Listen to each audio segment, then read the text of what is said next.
Napanood niyo po ang HEARTS program. Tama po ba? Acronym HEARTS. Napanood niyo po? Nanay, mabilisan lang. Sa tiwala po ninyong ibibigay sana sa akin, kung sakasakali at magtiwala kayong muli, ipapatupad ko lamang po ang HEARTS program at sisiguraduhin ko na ang pondo ng lalawigan at ng Kapitolyo ay pupunta po sa HEARTS program. Maliwanag po!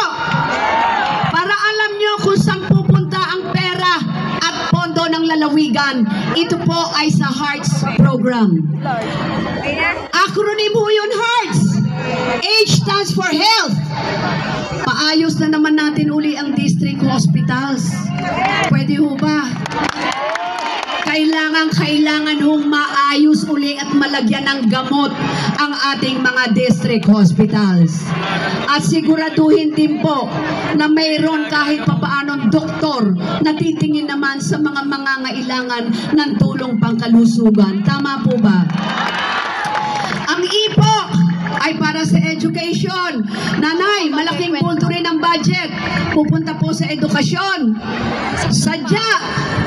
Ngayon ang sabi, pag kami raw po ang naupo ni Luis Lucky Manzano, tatanggalin lahat ng scholars. Nanay, tatay, ate, kuya, hindi ho pwedeng mangyari yun. Malaking budget ang nakalaan para sa edukasyon. Kung kailangan doblehin, triplehin, gagawin namin para masiguro ang edukasyon po ng ating kabataan. Ang A po ay agrikultura.